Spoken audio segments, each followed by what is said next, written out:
Assalamu alaikum, welcome back to this channel SW Education. Today we will discuss very important topic that is post modernism. ठीक है, post modernism से पहले modernism पर मैं एक detail video upload कर चुकी हूँ। अगर आप चाहें तो इसी चैनल पर आप उसको भी देख सकते हैं। ठीक है, और इंग्लिश लिटरेरी मूवमेंट की एक सीरीज़ थी। ठीक है, और उस सीरीज़ की ये लास्ट वीडियो है। ठीक है, जितनी भी मूवमेंट्स हैं उन सब पर मैं एक एक वीडियो बना चुकी हूँ। ठीक है, इंशाल्लाह मैं प्ले लिस्ट में डाल दूँगी और आपको वन बाय वन तमाम जो लिटरेरी मूवमेंट्स हैं और जितनी भी एजेस हैं, ठीक है, एंग्लो सैक्सन से लेकर मॉडर्निज़म के दौर तक हर चीज़ आपको, हर वीडियो आपको मेरे चैनल पे मिलेगी इंशाल्लाह। तो पोस्ट मॉडर्निज़म शुरू करने से पहले मैं मॉडर्निज़म के बारे में थोड़ा सा आपको बता दूं कि लेट 19th सेंचुरी का जो पीरियड था वो मॉडर्निज़म का दौर कहलाता है। ठीक है, और जो मॉडर्निस्ट थे वो लॉजिक, रीज़न और साइंटिफिक जो ट्रुथ है उसको बहुत ज़्यादा इंपॉर्टेंट देते थे।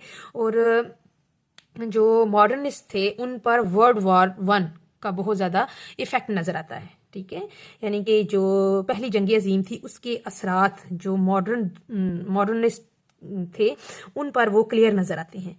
But if you talk about post modernism, ठीक है, जो पोस्ट मॉडर्निस्ट थे वो साइंटिफिक ट्रुथ पर यकीन नहीं रखते थे बल्कि वो इंडिविजुअलिज्म को वो प्रेफर करते थे। ठीक है, इंडिविजुअलिज्म के बारे में उन्होंने ज़्यादा लिखा। और अगर जो पोस्ट मॉडर्न लिटरेचर की बात की जाए तो वो जो ट्रेडिशनल स्टोरी टेलिंग थी वो उसको रिजेक्ट करते थे। ठीक है, जो ओल्ड कन्वेंशन थी, ठीक है, लिटरेचर लिखने की, वो उनको रिजेक्ट करते थे।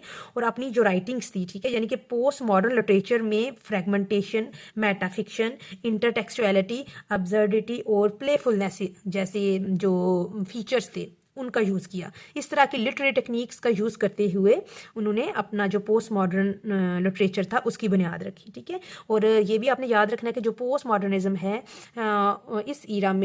इस ईरा पर वर्ल्ड वार 2 के इम्पैक्ट देखे जा सकते हैं। ठीक है, जो मॉडर्निस्ट थे उसमें हम देख सकते हैं कि जो फर्स्ट वर्ल्ड वार थी, ठीक है, उसके इफेक्ट थे, जबकि पोस्ट मॉडर्निज्म में वर्ल्ड वार 2 के इफेक्ट्स हम देख सकते हैं उस ईरा के लोगों पर। ठीक है, तो अब हम शुरू करते हैं इसका पोस्ट मॉडर्निज्म का जो पीरियड है वो 1945 से अब तक का जो दौर है, ठीक है, वो पोस्ट मॉडर्निज्म में ही आता है। ठीक है, इंट्रोडक्शन इसका देखते हैं। Post modernism is a term use to refer to a variety of artistic, cultural and philosophical movements. ठीक है, ये जितनी तरह की आर्टिस्टिक और सकाफती और सूफियाना जो मूवमेंट्स थी वो पोस्ट मॉडर्निज्म को रेफर करती हैं। That claim to mark a break from modernism. ठीक है, जो कि ये जाहिर करती हैं कि मॉडर्निज्म को अब ब्रेक लग गई है, यानी कि मॉडर्निज्म अब खत्म होने को है और पोस्ट मॉडर्न ईरा जो है वो स्टार्ट होने वाला है। Post modernism often challenges traditional story telling. ठीक है, जो पोस्ट मॉडर्निज्म था, ठीक है, जो वो वक्त था, जो ईरा था, वो जो ट्रेडिशनल यानी कि रवायती स्टोरी टेलिंग का जो तरीकाकार था उसको रिजेक्ट करता था, चैलेंज करता था उसको। And uses fragmented and non linear narratives. Narratives का मतलब होता है कि स्टोरी लिखने का जो तरीकाकार है, ठीक है, फ्रेगमेंटेड का मतलब बिखरा हुआ, ठीक है, बेतरतीब। नॉन लीनियर, फ्रेगमेंटेड एक ही माने में लिए जा सकते हैं कि जब वो स्टोरी अपनी लिटरेचर लिखते थे, जब पोस्ट मॉडर्न ईरा के जो राइटर्स थे तो उनकी जो राइटिंग्स थी वो बिखरी हुई होती थी। ठीक है, वो मतलब किसी एक चीज़ को थॉरोली लेकर नहीं चलते थे। ठीक है, mixes different styles and Jonaraja, और मुख्तलिफ किस्म के स्टाइल्स और जोनराज को वो अपनी राइटिंग्स में प्रेजेंट करते थे। ठीक है, तो आप थोड़ी सी अभी हिस्ट्री की बात करते हैं। हिस्ट्री ऑफ पोस्ट मॉडर्निज्म में क्या आएगा जी? Post modernism develop in the aftermath of world war 2। ठीक है, पोस्ट मॉडर्न जो ईरा था उस पर वर्ल्ड वार 2 के बहुत ज़्यादा इफेक्ट्स को देखा जा सकता है। ठीक है, a period marked by disillusionment, ठीक है, मायूसी का दौर था, एंडेमिक पॉवर्टी, और बहुत ज़्यादा गुर्बत का लोग शिकार थे। ठीक है, एंड माल न्यूट्रिशन का मतलब है खुराकी भी कमी थी उस दौर में। ठीक है, डिसेबिलिटी, बहुत ज़्यादा मजदूरी थी, and economic and social decline, और जो माशी, ठीक है, और जो क्या कहते हैं कि सोसाइटी में एक डिक्लाइन आया हुआ था, एक जवाल आया हुआ था। ठीक है, post modernism is one of the most controversial movement. ठीक है, ये सबसे ज़्यादा मुतनाज़े एक मूवमेंट है। ठीक है, एक तहरीक है। मुतनाज़े का मतलब है यानी कि जिसके बारे में इख्तिलाफ पाया जाता है इन आर्ट। ठीक है, ओवर 2 डेकेड्स, ठीक है, फ्रॉम अबाउट 1970 टू 1990 तक। ठीक है, ये 2 डेकेड्स तक ये पोस्ट मॉडर्निज्म का जो ईरा वो चला। It shattered established ideas about art and design. ठीक है, इसने शैटर का मतलब होता है कि उसने रेजा रेजा किया, ख़त्म किया जो आइडियाज़ थे अबाउट आर्ट एंड डिज़ाइन और आर्ट के बारे में जो ओल्ड आइडियाज़ थे उसको इसने पोस्ट मॉडर्निज्म ने शैटर किया। Bringing a new self awareness, एक नई किस्म की awareness I about style it's, और स्टाइल के बारे में। ठीक है, स्टाइल के बारे में, ठीक है, और लिटरेचर आर्ट में एक नई किस्म की अवेयरनेस आई। अब इसकी खसूसियात की बात करते हैं, कैरेक्टरिस्टिक्स या फिर हम कह सकते हैं कि features of post modern period. ठीक है, ये बहुत ज़्यादा इंपॉर्टेंट है। ये जितने भी मैं आपको ये इसके फीचर्स बताऊंगी, इसी से आपका अगर लॉन्ग क्वेश्चन भी आ जाए तो वो निकल आएगा। आप हर तरह से इन्हीं के हवाले से आप पोस्ट मॉडर्न इरा को आप बयान कर सकते हैं। ठीक है, मेटाफिक्शन क्या है जी? Metafiction is about breaking the illusions. Illusions का मतलब होता है हमारे वहम। ठीक है, जो ऐसी चीज़ के बारे में हम सोचते हैं जिसका वजूद ही नहीं होता। ठीक है, और metafiction is about breaking the illusions, हमारे इल्यूजन्स को ख़त्म करने वाली जो टेक्निक आई वो मेटाफिक्शन थी। It is a common stylistic device in post modern text. ठीक है, ये एक लिटरेरी टेक्निक थी। ठीक है, पोस्ट मॉडर्न जो राइटर्स थे वो अपने टेक्स्ट में यूज़ करते थे। Metafiction basically means the author somehow makes the readers aware that what they are reading. ये एक ऐसी टेक्निक थी जिसमें जो ऑथर था यानी कि जो राइटर था वो रीडर को, पढ़ने वाले को ये बात समझाता, ठीक है, उसको इस बात से अवेयर करता कि जो वो पढ़ रहे हैं इज जस्ट अ फिक्शन, वो सिर्फ एक फिक्शन है, एक अफसाना है। A story constructed by author, जो कि एक राइटर के द्वारा लिखी गई एक महज एक स्टोरी है, एंड नथिंग मोर, इससे ज़्यादा कुछ नहीं है। यानी कि जो स्टोरी है उसको ज़्यादा सीरियस नहीं लेना। ठीक है, अब फ्रेगमेंटेशन एक इसका दूसरा फीचर है पोस्ट मॉडर्न लिटरेचर का। Fragmentation is a literary practice of the post modern era. ये पोस्ट मॉडर्न ईरा की एक लिटरेरी प्रैक्टिस है। ठीक है, एक लिटरेरी डिवाइस है फ्रेगमेंटेशन, जो पहले भी मैंने बात बयान की थी।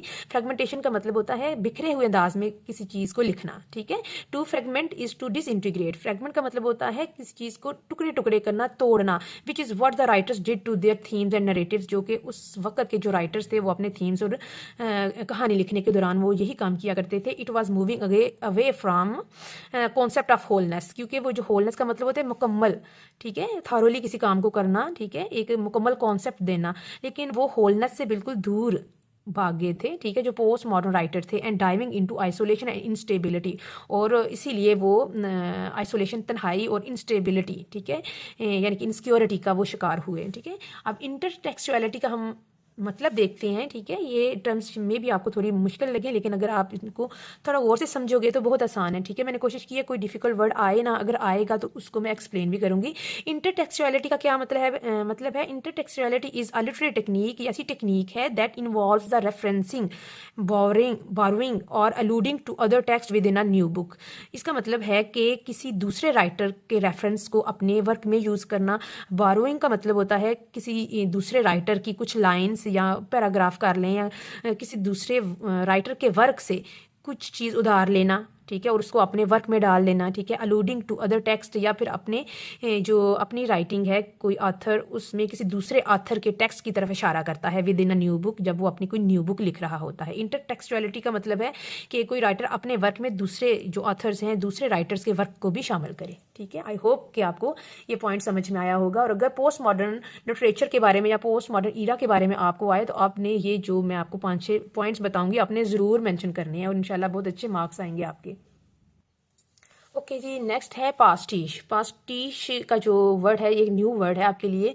आई होप मैं इसको करेक्ट प्रोनाउंसिएशन के साथ पढ़ रही हूँ। पास्टिश, पास्टिश इज अ लिटरेरी टेक्निक, ये एक ऐसी लिटरेरी टेक्निक है दैट इमिटेट्स द स्टाइल और करेक्टर ऑफ अदर वर्क्स, जो कि दूसरे जो राइटर्स हैं उसके स्टाइल और करेक्टर्स को इमिटेट करती है। इमिटेट का मतलब होता है नकल करना, कॉपी करना। ठीक है, और often combining various elements from different sources, और मुख्तलिफ किस्म के जो वसाइल हैं, यानी कि मुख्तलिफ किस्म के राइटर्स के जो वर्क्स हैं उनमें मुख्तलिफ किस्म के एलिमेंट्स उठाती है। ठीक है, इस टेक्निक में एक राइटर उठाता है और उसको अपने वर्क में शामिल करता है। ठीक है, यानी कि दूसरे राइटर्स के वर्क को कॉपी करता है, ठीक है, और उसको अपने वर्क में यूज़ करता है। ठीक है, तो इसको हम क्या कहेंगे पास्टिश। ठीक है, अब हम नेक्स्ट करते हैं जी एम्ब्रेस ऑफ रैंडमनेस। रैंडमनेस क्या मतलब है? बेतरतीब होना। रैंडमनेस को बहुत ज़्यादा ये पसंद करते थे, जिस तरह हमने पीछे पढ़ा कि फ्रेगमेंटेशन, ठीक है, तो इसी तरह रैंडमनेस बिल्कुल बेतरतीब होता था इनका जो वर्क है। ठीक है, किसी ऑर्डर में नहीं होता था।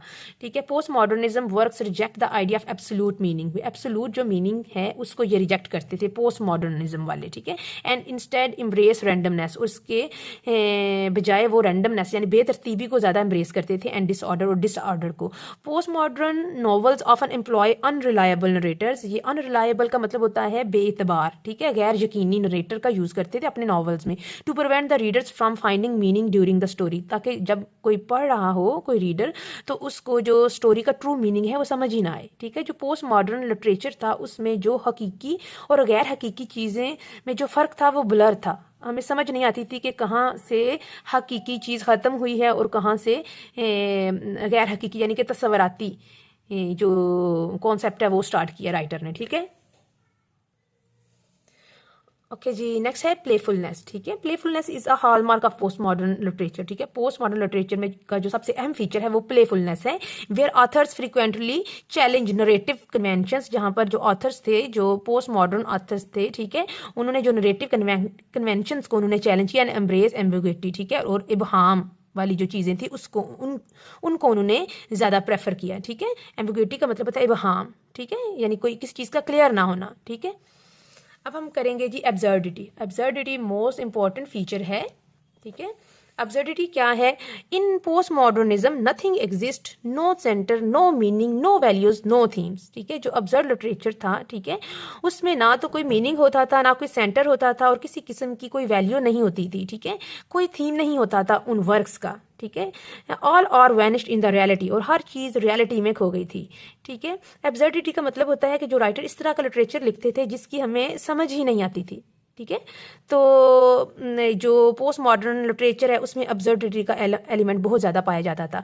Thus in post modernism literature nothingness is represented as a major theme of the story. ठीक है, तो जो पोस्ट मॉडर्न लिटरेचर था उसमें नथिंगनेस का मतलब क्या है कि किसी चीज़ का ना होना। ठीक है, राइटर्स जो राइटिंग लिखते थे उसका कोई मतलब ही नहीं होता था। जब बंदा उसको पढ़ता है तो उसको उसकी समझ ही नहीं आती थी।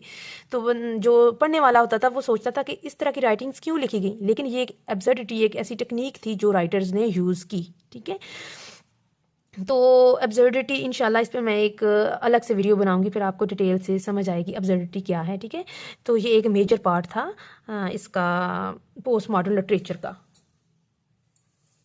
ओके जी, मैजिकल रियलिज्म। ठीक है, मैजिकल रियलिज्म क्या है? Magical realism portrays fantastical events in a realistic tone. ठीक है, मैजिकल जो रियलिज्म था उसमें जो राइटर्स थे वो अफसानवी इवेंट्स को, यानी गैर हकीकी इवेंट्स को एक हकीकी रंग में पेश करते थे। ठीक है, it brings the fables, folk tales and myths वगैरह में मैजिकल रियलिज्म यूज किया जाता था।